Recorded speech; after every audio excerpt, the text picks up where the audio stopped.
Hi, I'm Michael and welcome to Michael's Matters. And although we are only a little less than halfway through this year's tax seasons, Americans will begin to get their first batch of tax returns coming into their bank accounts starting this week. This, of course, is according to the IRS.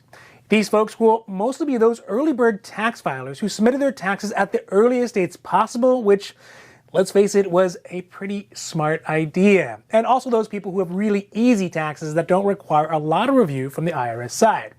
Now, especially this year, because of the increased complexity of taxes as a result of things like multiple stimulus checks, earned income tax credits, advanced child tax credits, and many other disparate versions of the unemployment that became available to out-of-work Americans last year, this complexity, well, it means that the IRS has more than its hands full this year, trying to figure out who owes what, how much they owe, and whether or not everything is actually paid up in full. This complexity, coupled with the understaffed and overworked folks at the IRS, is going to severely exacerbate the overlying problems that the organization has already been facing. The IRS has already released information showing that in addition to the huge backlog of tax returns even back to 2020, in fact 6 million tax returns to be exact, they are already anticipating a massive amount of errors on tax returns that will require full investigations and ultimately a lot more time to process and send out returns. This is all despite the fact that the IRS is staffed at the same level they were back in the 1970s, but with a population of tax filers that's now 60% bigger. Maybe now they can finally bring back that bell-bottoms Fridays that some of the older staff members really seem to love.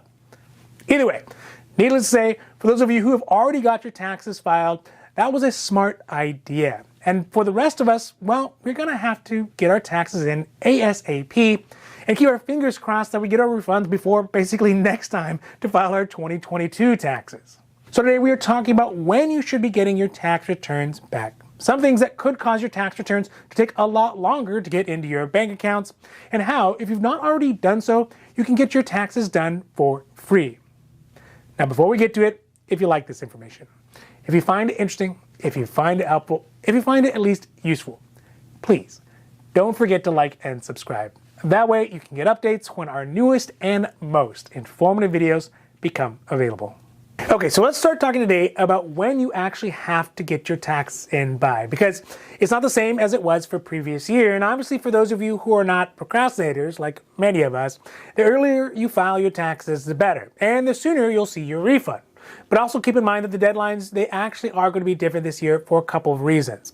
The first is that the actual deadline to file your 2021 taxes has been moved nationally to April 18th, so not the 15th of this year. The reason being is the 15th actually falls on a holiday, which is Emancipation Day. Unfortunately, it is not emancipation from taxes, though. So either way, this year you will have a little extra time to get out of the shoebox full of receipts that you got in your closet and try to get those taxes in on time. Additionally, a few states will actually have a bit more time this year because of their own state and local holidays. For example, if you live in either Maine or Massachusetts, you'll have until April 19th to file your taxes because, well, it's Patriots Day, which is obviously celebrating the most loved as well as the most hated football team of all time, the New England Patriots. Just kidding. Also George Washington. Give you the dinosaur. Also, there are going to be extensions for states like Kentucky, Illinois, and Tennessee because of severe winter storms, as well as in Colorado because of their recent crazy big wildfires.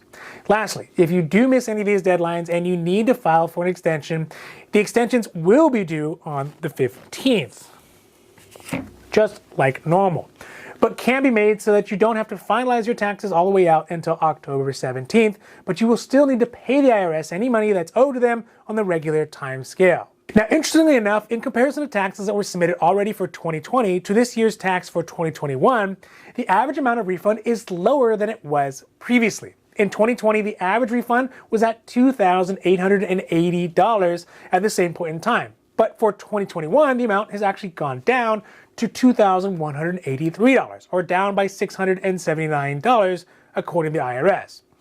Now, the real reason for this is not because folks are necessarily making less money this year than they were in the previous year, because of the fact that many people actually got things like child tax credits as advances on their 2021 taxes rather than as a part of the full return like normal.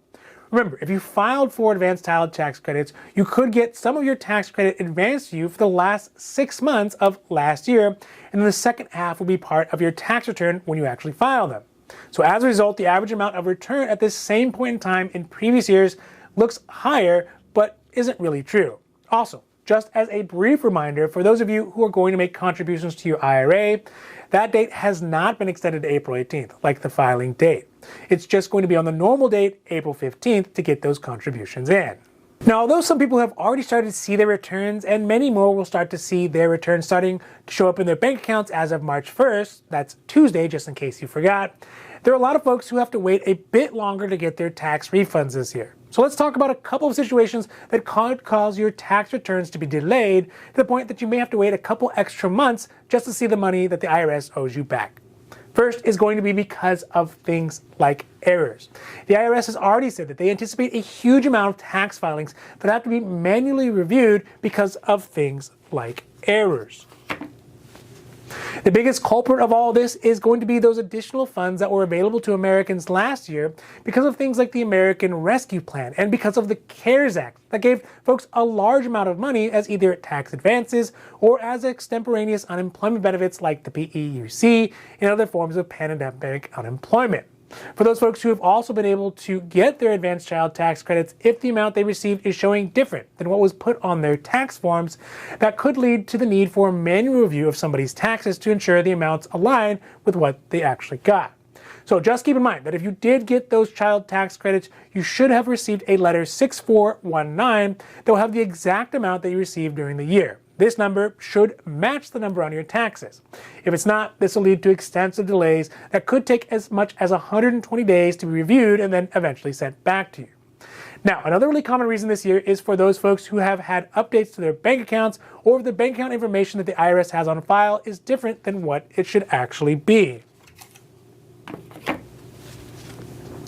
And if this is the case, then when your tax refunds are sent out to the now dead accounts, it'll get sent back to the IRS, and then they'll attempt to send them out via snail mail, which is literally the slowest way you could possibly receive your money. Now, the last two are sort of no-brainers, but there's still a lot of Americans who file their taxes either on paper tax forms or have not even yet set up their direct deposit to receive their tax returns directly into their bank accounts. Both of these things, albeit stuck in the 19th century, are another major cause for delay in receiving refunds. In the case of a paper tax form, it's pretty self-explanatory. The paper has to go to the IRS and then get hand processed by somebody at the IRS who will then just submit it into their computer and process it that way anyways, just longer. But also keep in mind that right now, with the short-handedness of the bureaucratic tax behemoth that is the IRS, this could take an additional interminable amount of time to get processed. And I don't think it's really too pessimistic to say that it will probably be the last set of returns to make it through the process. Also, for those folks who do like to get paper checks, again, you're just asking for months of waiting for your tax return. That could mean thousands of dollars in your bank account. So, if you have not yet set up your direct deposit or you are still able to do so, you can. You can do it through the IRS website or talk to your tax preparer, and they can help you set that up as well. So lastly, let's talk about how, if you have not yet filed your taxes, there's still time to get them done for free. That's because this year, like many other years, there are a lot of resources for those folks who have middle to low incomes to help them get their taxes done for free. In general, the IRS has programs that would allow households who have incomes less than $73,000 a year in income to use the IRS website to file a simplified e-tax return. Of course, there are some limitations to the type of returns that can be filed through the IRS or other participating tax software for free, but they are available. Furthermore, if you are the kind of person who likes to get their taxes done in person or maybe doesn't have access to things like the internet, there's a program called VITA, which usually will do in-person tax filing in places like gyms, senior centers, and locations within the community to help file taxes for families who need help for free in person. Again, the income for that one is still going to be below $73,000 a year. These are some really great resources that can make all the difference in the world between getting your taxes done and having errors on them and getting them sent back to you and having problems.